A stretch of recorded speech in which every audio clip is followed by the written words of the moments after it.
Amendment rights of all citizens rages on in Congress, and this is the appropriate place for such debate, not in the dark of the night through executive orders as the Obama administration has become so fond of doing. Gun control advocates prey on the fears of Americans, claiming that stricter gun laws will result in reduced gun violence. That theory is false and is dangerous to the sanctity of the United States Constitution. Security can only come through the preservation of individual liberties, such as the right to defend one's home and one's family. We should protect the right to keep and bear arms as fiercely as we seek to protect the rights of free speech, the freedom of religion, and of due process. I urge my colleagues to oppose any efforts by the administration to restrict the rights of gun ownership through executive orders and commit to the American people to tirelessly defend all of their constitutional rights on the floor of this House, including the right of gun ownership. I yield back, Mr. Speaker. For what purpose does the gentleman from North Dakota seek recognition? Without objection.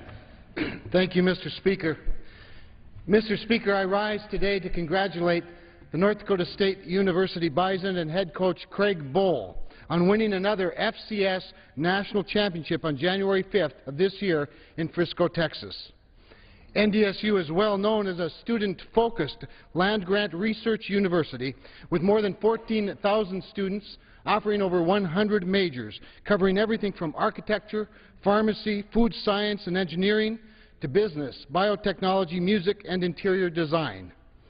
The victory over Sam Houston State was the Bison's second consecutive national championship, an accomplishment even more impressive when considering the Thundering Herd became a Division I program only 8 short years ago. I look forward to following the Bison on many more championship runs, and am pleased that Coach Bohl has agreed to a multi-year contract extension rather than pursuing a career in politics. Thank you, Mr. Speaker, and I reserve the balance of my time. Gentleman yields back the balance of his time. Are there any further one-minute requests?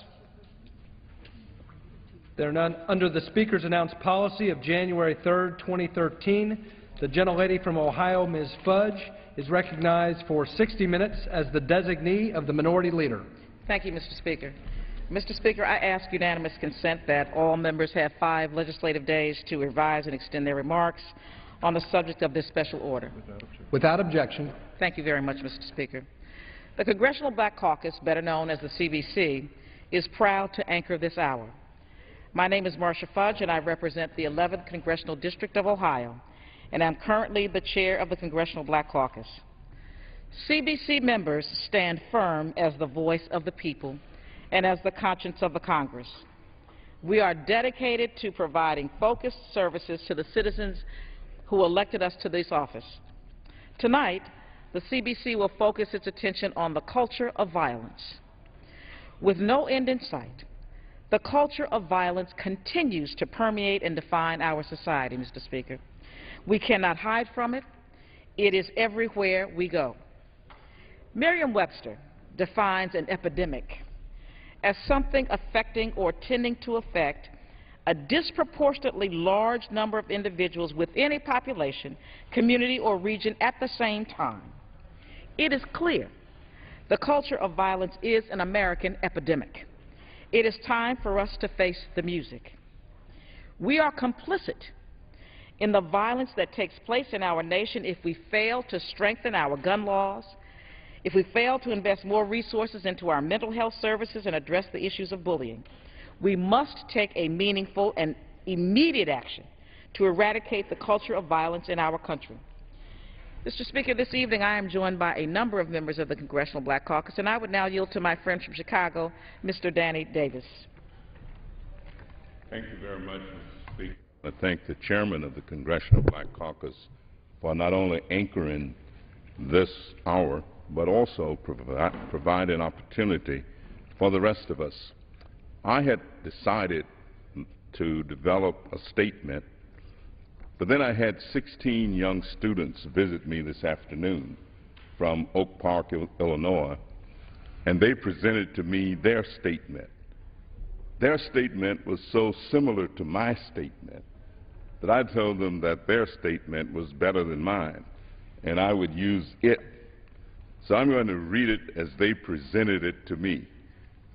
They said, "Hello, my name is Joey Kafsi, and my name's Sebastian Torrio. And we're here on behalf of the Religious Action Center of Reform Judaism to talk about gun violence prevention. We hope that you will offer support for the fix on gun checks when it is introduced. Unfortunately, it took an inconceivable amount of gun-related tragedies and a recent catastrophic elementary school massacre to once again raise awareness of the need for stricter gun laws. Nearly every day I hear on the news that a common child has been shot to death in my very own city. Statistics furthermore illuminate this occurrence as 8 young Americans die each day under the age of 19 from gun violence. By June of 2012, 228 people were killed in the city of Chicago. In that same period of time, 144 United States soldiers had been killed in Afghanistan. Instead of continuously cringing as these attacks in disbelief every time we read them, it is time to curb the pattern of violence that have made the inner city streets more violent than our very own battlefields. Today marks the anniversary of one of the most horrific mass shootings in our nation's history. On this day, I personally think about the innocent 20 children whose lives were prematurely taken at a peaceful elementary school. And I wonder what the difference in the world would be for those 20 children and what it could have been that they would have helped to make it. That day we all seemed to realize that we had seen this too many times before. Mass shootings grab our attention by surprise, and everyone that we see, we feel a sense of deja vu. At first, people's position and passions for change is reignited, and the driving force of action is full throttle. But as the weeks go by, the clamor dies down. The memory of the victims fades from our consciousness. That is until another shooting occurs.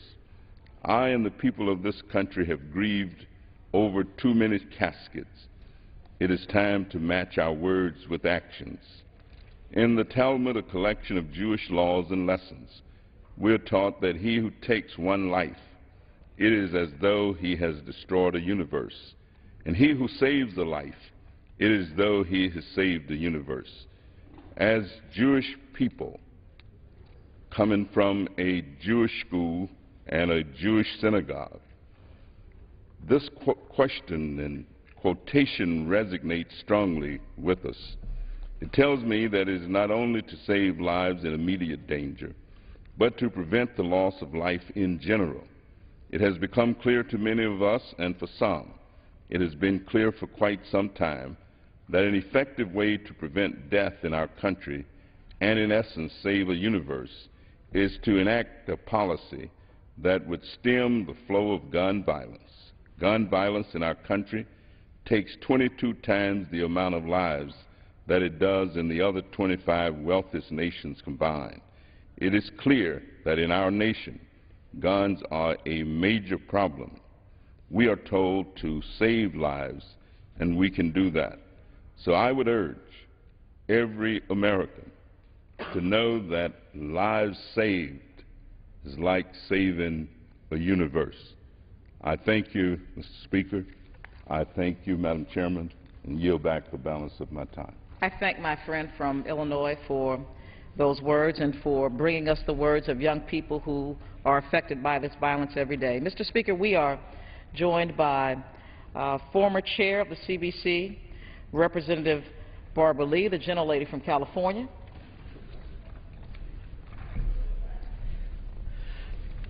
Thank you very much. First, let me thank you, Congresswoman Fudge, our new chair of the Congressional Black Caucus, for bringing us here together tonight to discuss this important issue. But also, I just want to say that Congresswoman Fudge is such a tremendous leader, and now as chair of the Congressional Black Caucus has really charted a very powerful course for equity, for justice, and for nonviolence. So thank you so much for your leadership. I can think of no more important a subject tonight than the culture of violence, which Congresswoman Fudge has brought us here together to discuss tonight, specifically gun violence, that has been destroying communities, taking lives, and injuring too many people for much too long across America. As President Obama so eloquently said at the Sunday after the tragedy in Newtown, which shook the conscience of this country and which we all still and continue to mourn and offer our condolences to the families and friends and the entire community, we cannot accept this violence, the President said. This is visited on children year after year and somehow is the price of freedom. We cannot accept this. We cannot accept one more innocent life being lost to violence. Not one in Newtown, not one in Chicago or Cleveland, not one in Oakland, California, not one in any more town, in any city, in any school, in any theater, or in any place of worship, in any mall, or in any of our neighborhoods. We have an obligation to our children to ensure that Newtown marks a turning point that made us finally say enough is enough. We must come together to build an America where our children do not have to live in fear and where they do have a future. Last week, I was at an event in my district in West Oakland. It was the unveiling of a mural painted by several talented young artists. This Tree of Life mural depicted the hope and the faith that my young people have for a future without violence. Yet they've seen and experienced so much gun violence in their communities throughout their young lives. Just over the weekend, 11 people were tragically shot in my congressional district. Too many of my constituents have been affected by gun violence, have pleaded for help in protecting their children from the horrors of gun violence, only to see the status quo continue at the federal level. Mr. Speaker, we need to take some serious action that includes common sense measures such as federal gun buyback programs, banning high-capacity magazines, expanding the 24-hour gun background check, closing the gun show loophole, and reinstituting the assault weapon ban. We need to do this immediately. But we also need to work to end domestic violence in our homes and reauthorize the Violence Against Women Act. For whatever reason, unfortunately, it got stuck last Congress. We need to do this right away. We also must seek input from our young people, community stakeholders, faith communities, and others. We can work together to identify the root causes of this nation's more than 16,000 homicides a year. Let me call to your attention the work of a magnificent community-based organization in my district that I actually am very proud of. I helped found in the early 90s. Called the Martin Luther King Jr. Freedom Center. These young people continue to work on conflict resolution and violence prevention efforts day and night. But they constantly tell us that their work is thwarted due to too many guns in the streets. Finally, we must recognize gun violence as a critical public health crisis and continue to support comprehensive violence prevention plans. This week, Congresswoman DeLauro and myself, we're offering an amendment that would end a prohibition, mind you. And Congresswoman Fudge, this is mind-boggling when you see that we have a prohibition on at the Department of Health and Human Services that would not allow us to analyze gun violence in terms of public health. We have a prohibition against that. So we're trying to offer an amendment that would take away this prohibition. As a psychiatric social worker by profession and someone who founded a community mental health center when the psychiatric facilities began to shut down in California, I understand firsthand why we need to help people struggling with mental illness, give them the treatment they need, and reduce the stigma associated with seeking help. So I'm going to introduce once again my bill to add mental health counselors to our schools, which will help children and families struggling with emotional issues who could actually be on the brink. But if we had mental health counselors there, they could really help steer them away from whatever tragedy that could occur. So we can't allow the status quo to continue, to allow our children and grandchildren to grow up in this culture of violence, in a world where violence threatens our schools, our homes, and our communities. So let me thank again Congresswoman Fudge for gathering us here tonight to discuss this very important issue. I just want to remind us that next Monday we once again celebrate celebrate the birthday of our great drum major for justice, the Prince of Peace, Dr. Martin Luther King, Jr. We must rededicate our lives and our work to the principles of nonviolence, which are more important now more than ever. Dr. King reminded us that violence should never be an option if we really want a world worthy of our children and grandchildren. Yes, as a major part of this, it does mean getting guns off of the streets and working for a culture of peace and security. Thank you again. I thank you so much. Mr. Speaker, I thank my good friend from California because as she was the chair of the Congressional Black Caucus, it was she who gave me the opportunity to anchor this hour for my first 2 years as a freshman in this caucus, so I thank you. My friend from Texas, Congressman Al Green, a pleasure to have you with us this evening. Thank you, Madam Chair. And I thank the Speaker for the time. I congratulate you, Madam Chair, on being the newly elected chairperson of the CBC, and I pledge to work with you to do all that I can to assist you, not only with the many programs that we have, but also with ending this culture of violence. Madam Chair, on this, the eve of the birthday of Dr. King, it is appropriate to quote him. He reminded us that the truest measure of the person is not where you stand in times of comfort and convenience. When all is right with the world, your health is good, your bills are paid, friends are all around. The truest measure of the person is where do you stand in times of challenge and controversy. Challenge and controversy when young people are dying in the street, when domestic violence is claiming the lives of spouses and paramours and lovers and friends, when churches are being shot up. Where do you stand? Let's talk for just a moment about some of these circumstances. I attended a funeral just recently. It was the funeral of Miss Latasha Jones. Miss Jones was killed on Christmas Eve, December 2012. She lost her life in the presence of her son. Her daughter lost her life as well. Victim of domestic violence. It's one thing to know and use the term victim. Another thing to attend the funeral of a victim. It was a sad occasion. Mother and daughter, son there to only suffer heartache knowing that he will never see his mother or his sister again. I have the program from that funeral, and I have the obituary. I shall place this in the record.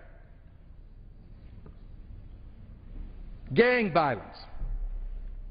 In my district, Robert Baptiste was a victim of gang violence, and on August 2012, at his funeral, there was a shootout at the church.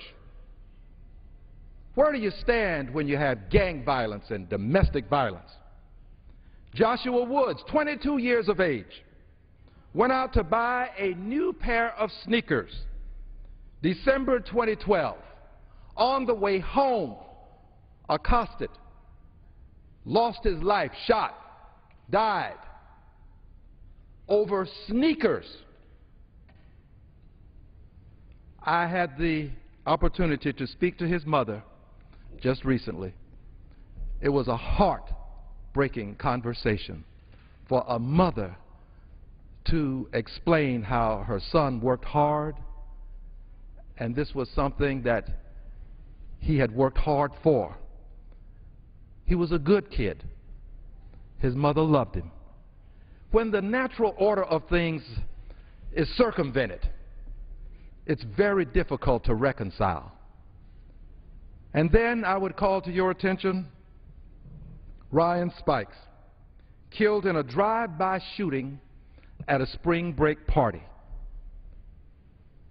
indiscriminate violence. Where do we stand is the question that Dr. King would put to us. But he would also remind us that we must learn to live together as brothers and sisters, or we will perish together as fools.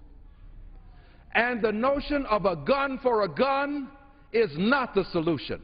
We've tried eye for an eye, tooth for a tooth. That only leaves us blind and toothless. Guns will lead to shootouts. This is not the solution.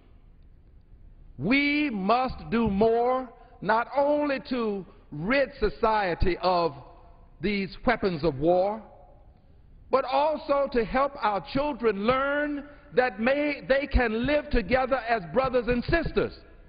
There is but one race, and that's the human race. We were all created by God to live in harmony. And we must teach our children that they should respect each other and live together with each other.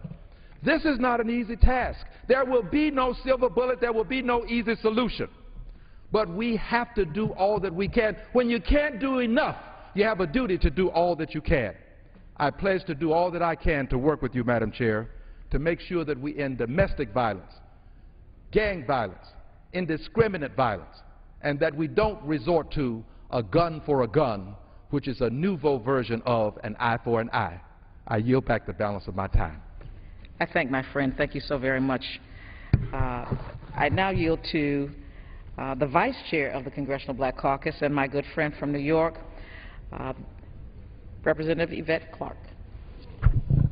Mr. Speaker, I'd like to thank the chairwoman of the Congressional Black Caucus, the gentlelady from Ohio, Ms. Fudge, for summoning us to be a part of this special order this evening. It is quite timely as we mark the 1-month anniversary of the slaughter of the innocents in Newtown, Connecticut. And as we all reflect on the many challenges that we face within our own neighborhoods, our own communities, of long-standing reckless gun violence. Mr. Speaker, just last week, a 90-year-old woman by the name of Gloria Johnson, 90 years old, was shot twice as she walked to the laundromat in East New York, Brooklyn.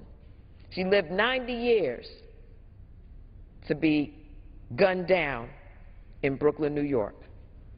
2 weeks ago, AK-47 shells were found in Queens, New York, at the scene of the murder of a 17-year-old child. AK-47. You find those types of shells in Iraq, in Afghanistan, not in Queens, New York. But there's a new reality that we're all facing, and that is assault weapons in an urban environment.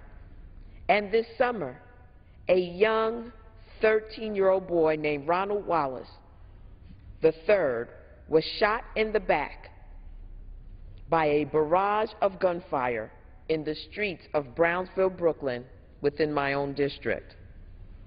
Although New York City has some of the strictest gun laws in the nation, senseless crimes like these occur all too frequently in my district and across New York City and in other urban communities across the United States.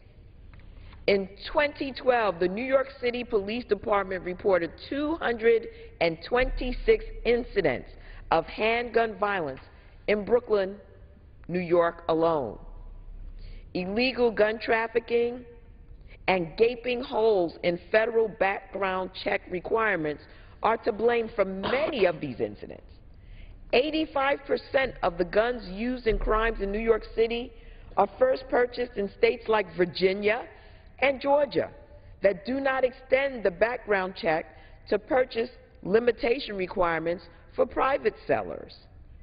Mr. Speaker, I stand with my fellow lawmakers in Congress, with Mayor Michael Bloomberg, with Governor Cuomo, in demanding federal legislation that specifically addresses illegal trafficking of guns across state lines, and the requirement of background checks in all gun purchase transactions. To truly put an end to the random gun violence that plagues New York City and other urban areas, however, we must also address other policy areas that have profound effects on the level of gun violence that we see. Yes, I agree that mental health and mental illness are important factors that have to be explored and addressed when trying to mitigate against gun violence. However, there are some additional factors that contribute to what has become tantamount to a public health crisis. One such factor is poor educational outcomes.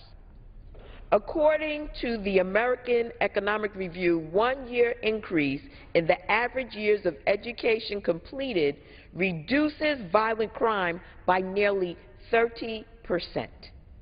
In fact, between 2000 and 2005, New York State increased its higher education expenditures by roughly 40%. During the same period, the state violent crime rate decreased by roughly 20%. These statistics are an indication that there is a direct correlation between investment in education and the reduction of violent crime, specifically gun crime. It is my hope that any legislative measure brought to the floor for consideration also takes into account true and real investment in the inadequate or ineffectual educational systems across this nation. By bolstering our educational institutions, we help set our children on a path to success instead of one that leads to violent crime, death, and incarceration. Gun violence is not an inevitable part of life, yet it continues to plague our communities. We are not helpless in this endeavor. We owe it to our constituents, to our nation, and to future generations to act with urgency and conviction to put an end to the senseless pattern of gun violence, not only in suburban America, but in every community across this nation, urban America as well. Mr. Speaker, my colleagues, I look forward to working with you in whatever capacity necessary to save another family from the hurt, the harm, and the trauma of the senseless acts of violence that take place in our communities across this nation due to illegal handguns and gun trafficking. With that, Madam Chair, I yield back the balance of my time. I thank the gentlelady from New York, and Mr. Speaker, I want you to know that the gentlelady from New York has been a strong and steady voice in our caucus, and I so much appreciate it. Mr. Speaker, I now yield to my colleague from Ohio, who I'm so pleased has joined this House, the Honorable Joyce Beatty, the gentlelady from Ohio. Thank you, Madam Chair. Thank you, Mr. Speaker. I rise to take my first opportunity to address my colleagues on the House floor to participate in a discussion on an issue that I find very troubling at a crisis point for our nation. But first, let me thank our chairwoman, Marcia Fudge, for her outstanding leadership and for organizing this special order hour to address the issue of the senseless violence facing our nation. Our country, more than ever, is facing a culture of violence. Unfortunately, we are now living in a society where mass killings have gone from being an extremely rare occurrence to a common occurrence. According to Harvard Healthy Policy Review, each year approximately 30,000 people in the United States die as a result of gunfire, and about 80,000 people are wounded. We are faced with living in a culture where now more than 6.6 million violent crimes, murder, rape, assault, and robbery are committed each year. We are living in a culture of violence where our children see 8,000 murders and 100,000 other acts of violence in media and in their communities at a very early age. Colleagues, these statistics are too many, and it is time for action now. This problem must be fixed. And we must remember, when we talk about rights, children have a right to be safe. So I applaud President Obama and Vice President Biden for proactively taking the necessary steps to address this critical issue. It's going to take all of us united, regardless of party affiliation or our differing views on constitutional rights, to stem this tide of violence. More importantly, we must take a hard look at funding for mental health services and other services.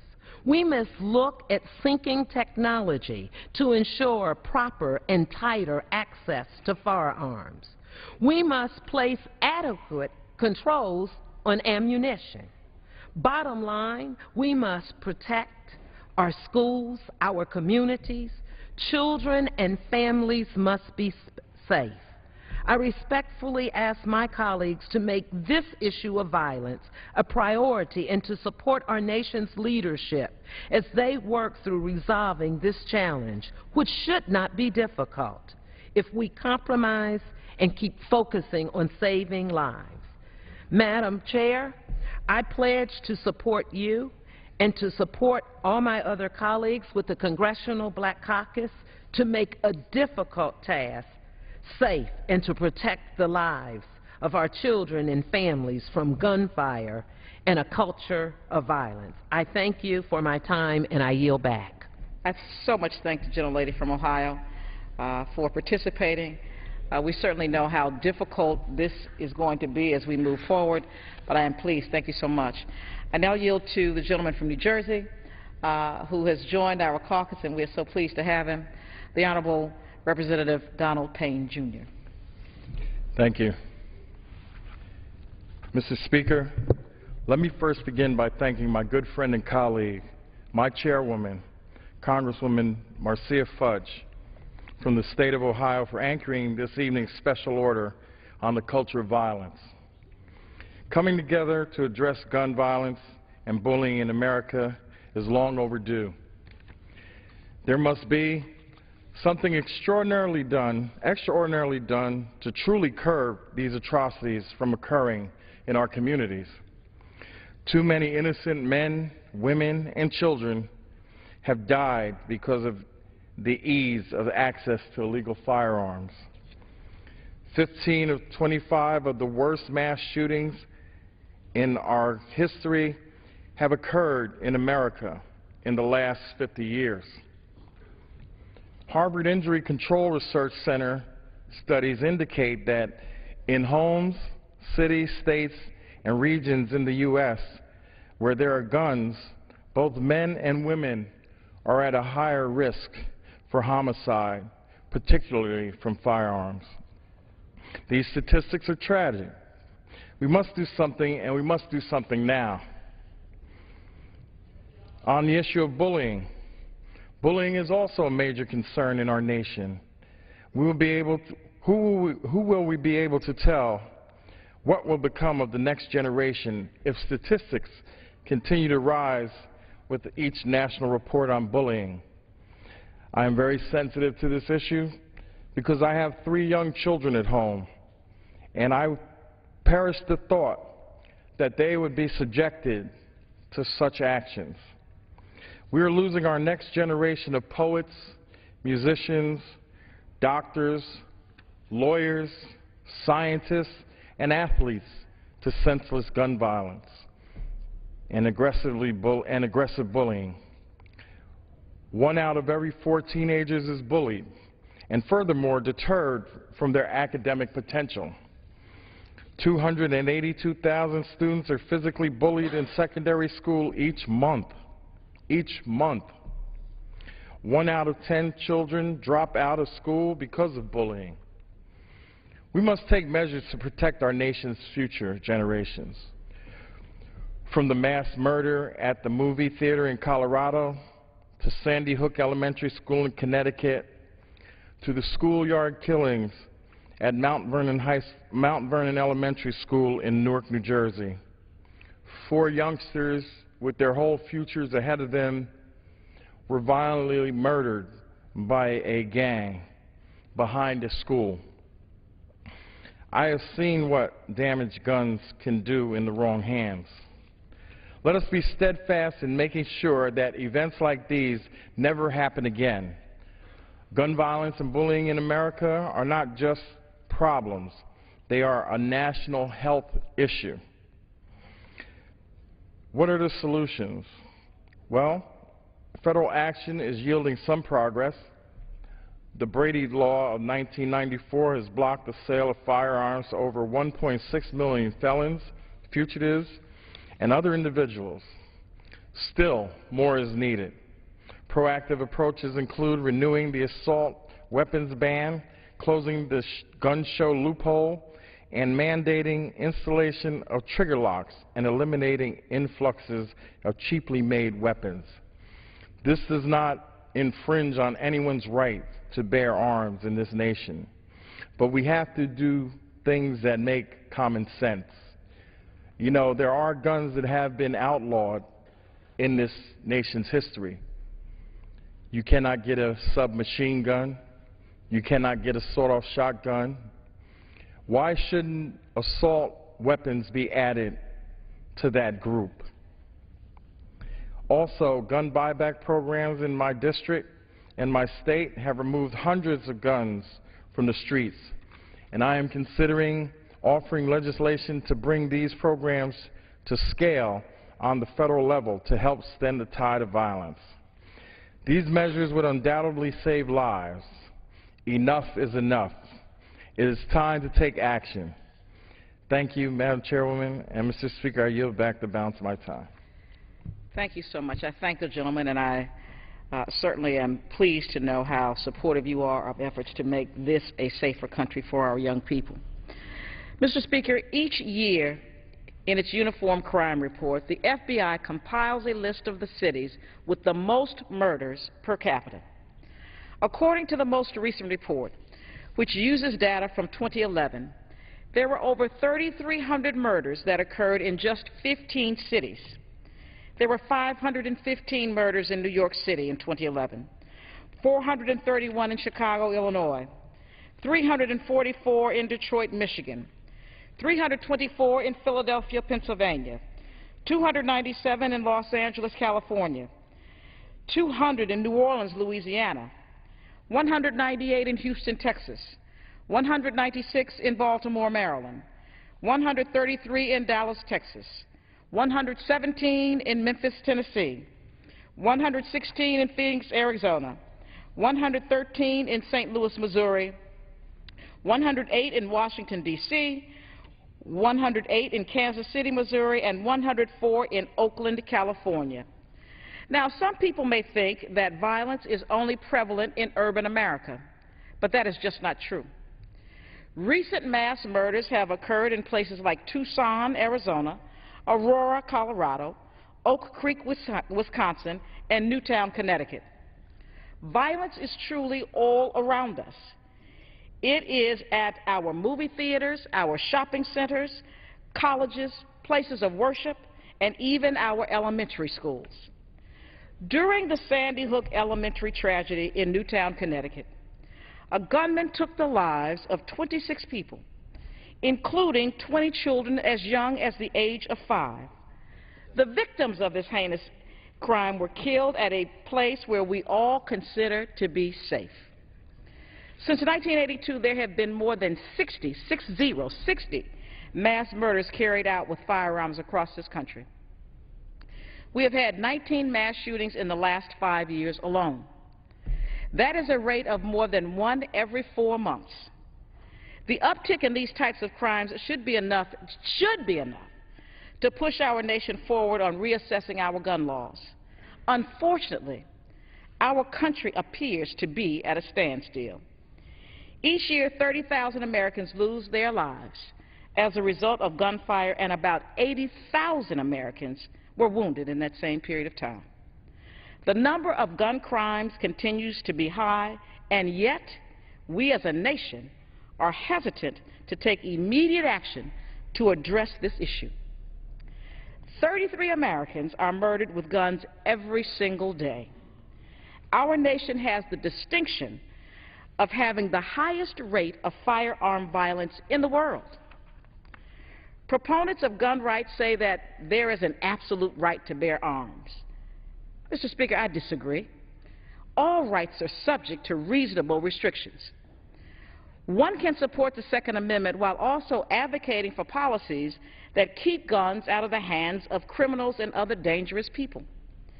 We must act immediately on creating a comprehensive national gun policy that eliminates loopholes in the laws, bans assault weapons, and places limits on high-capacity magazines.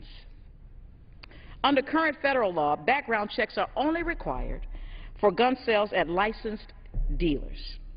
According to Mayors Against Illegal Guns, approximately 6.6 million guns are sold each year in America by unlicensed private sellers. That translates to 40% of all U.S. gun sales. These transactions typically occur online or at a gun show without the buyer having to pass a background check. Federal laws carve out a broad exception for private gun sellers who only make what are called occasional sales or who sell from a personal collection. What is problematic about this is that there is no set standard for what is considered an occasional sale. In a national survey of inmates, now listen to this, in a national survey of inmates conducted by the Bureau of Justice Statistics, it was found that nearly 80% of those who used a handgun in a crime acquired it in a private transfer. In another troubling statistics, in 2009, a New York City undercover investigation at 7 gun shows in 3 states found that 63% of private sellers and at those shows were willing to sell to someone who admitted they couldn't pass a background check. The private sale loophole has made it far too easy for criminals to exploit the system to obtain guns.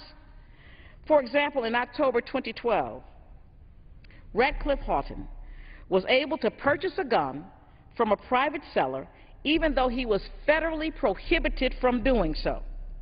His wife had initiated a restraining order against him.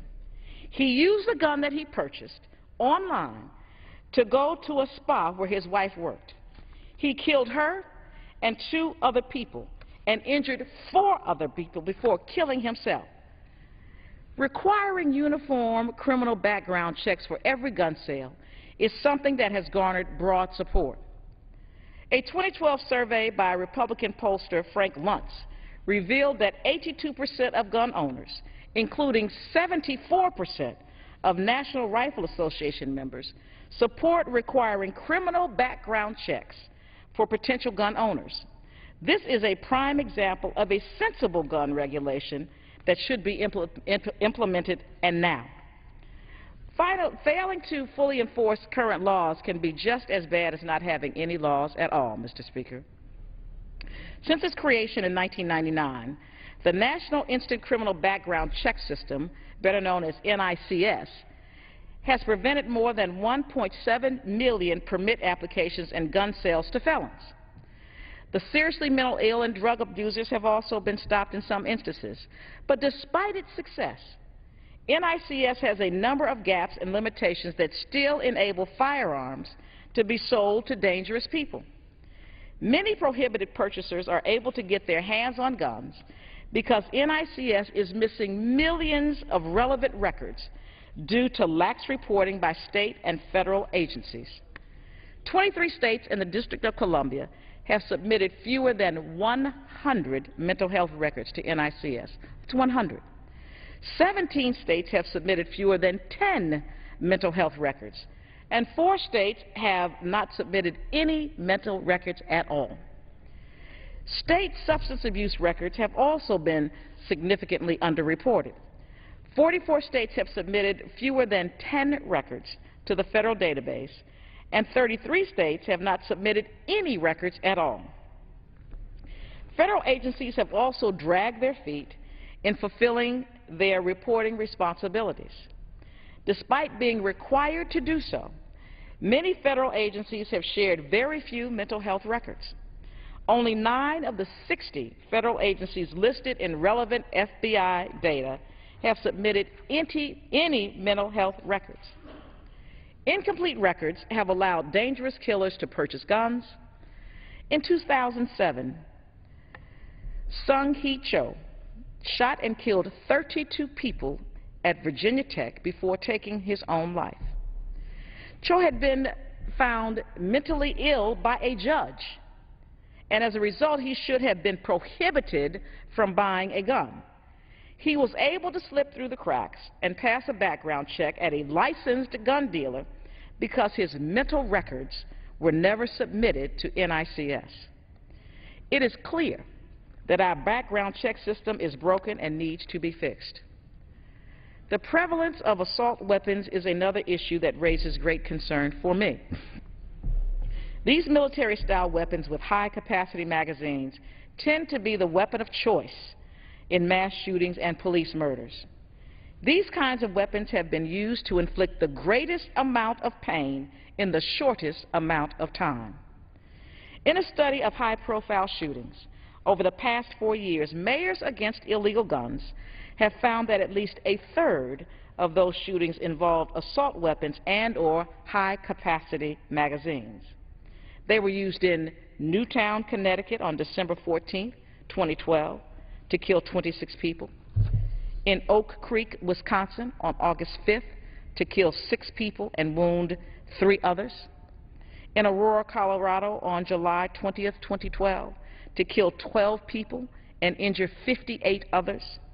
In Tucson, Arizona on January 8th, 2011 to kill 6 people and wound 13 others. In Fort Hood, Texas on November 5th, 2009 to kill 13 people and wound 34 others. In Binghamton, New York on April 3rd, 2009 to kill 13 people and injure 4 others. Assault weapons are also a threat to our local law enforcement. On June 8, 2009 in Chesapeake, Virginia, a gunman shot 2 police officers with a semi-automatic AK-47 assault weapon, firing at least 30 rounds. In St. Louis, Missouri, on January 7, 2010, Timothy Hendron entered ABB Inc. factory with 2 handguns, a shotgun, and a semi-automatic AK-47 rifle with high-capacity ammunition magazines. He fired approximately 115 rounds, killing 3 and wounding 5 before taking his own life. After the shooting, the police chief of St. Louis, Daniel Isom, said, "Our officers didn't have sufficient weapon systems to engage a person with an AK-47. On January 26, 2011 in Oklahoma City, Oklahoma, a police officer was ambushed by a teenager who fired a semi-automatic weapon 26 times. Responding to the crime, Oklahoma City Police Chief Bill City stated, they are just more and more assault rifles out there, and it is becoming a bigger threat to law enforcement each day. They are outgunned." Reinstating the assault weapon ban must be a priority for our nation. It is estimated that there are nearly 18 million assault weapons in circulation in the United States. A 2010 survey by the Police Executive Research Forum revealed that there has been an increase in criminal use of assault weapons since the federal ban expired in 2004. 37% of police agencies have reported noticeable increases. Weapons with the ability to carry out such deadly force do not belong on our streets, Mr. Speaker. There is no justification for the use of these weapons anywhere but on the battlefield for which they were designed. I firmly support banning assault weapons of all types.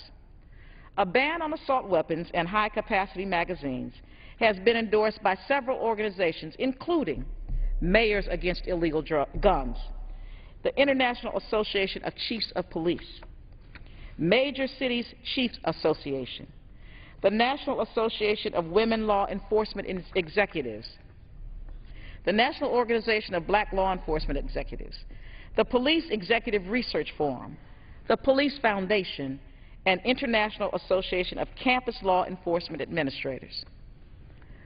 The culture of violence doesn't necessarily start with guns. It can often be traced back to mental health concerns and bullying. According to the Substance Abuse and Mental Health Services Administration's 2009 National Survey on Drug Use and Health, there was an estimated 45.1 million U.S. adults living with a mental illness. That is 20% of all American adults. Sadly, only 17 million of these adults receive services to address their illness. A significant number of the country's inmates also have mental health problems. According to the Department of Justice's 2004 survey of inmates in state and federal correctional facilities and its 2002 survey of inmates in local jails, nearly 45% of all inmates in federal prison have a mental health problem. Over 55% of the inmates in state prison have a mental health problem, and nearly 65% of inmates in local jails have a mental problem. We cannot continue to ignore the fact that we need to do more to address the issue of mental health. Turning our back on this problem will not make it go away.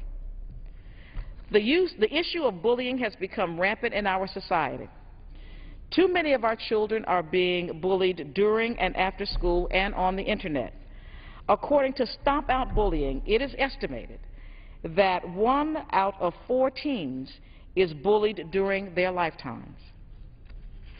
58% of kids admit someone has said mean or hurtful things to them online. More than 40% say it has happened to them more than once. 53% of kids admit having said something mean or hurtful to another person online, and more than 1 in 3 has done it more than once. 58% have not told their parents or an adult about something mean or hurtful that happened to them online. Many believe that bullying is a rite of passage. I'm here to tell you that it is not. Bullying is intentional. It is cruel and abusive. It can set the tone for a lifetime of hurt. Many people are never the same after being bullied. Depression, anxiety, and many other psychological problems can result from bullying. Some turn to substance abuse, even suicide. Bullying is no joking matter. It is not something to be taken lightly. We must inform our children of the consequences of bullying. We must be attentive and listen to their cries for help. How many of our children need to fall victim to this cruel behavior before we are moved to act? We must address this issue now. And, Mr. Speaker, as I close, it is very clear, very, very clear that we live in a culture of violence.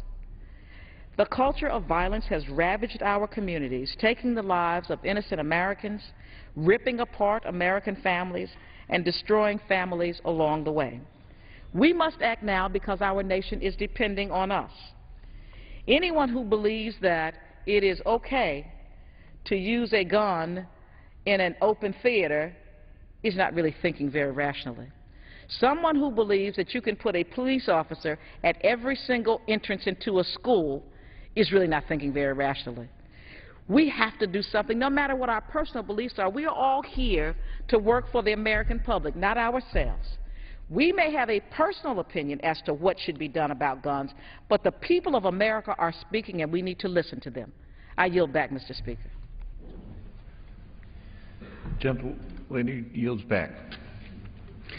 The Chair announces the Speaker's appointment pursuant to Senate Concurrent Resolution 2, 113th Congress, and the order of the House of January 3, 2013, of the following members on the part of the House to the Joint Congressional Committee on Inaugural Ceremonies. Mr. Boehner of Ohio, Mr. Cantor of Virginia, Ms. Pelosi of California. Pursuant to Clause 12A of Rule 1, the House stands in recess, subject to the call of the chair.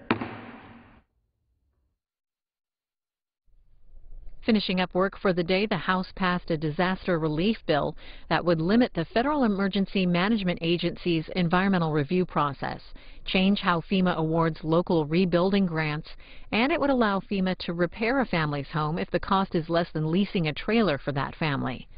The House reconvenes tomorrow morning at 10 a.m. Eastern. We'll have live coverage here on C-SPAN. And just before the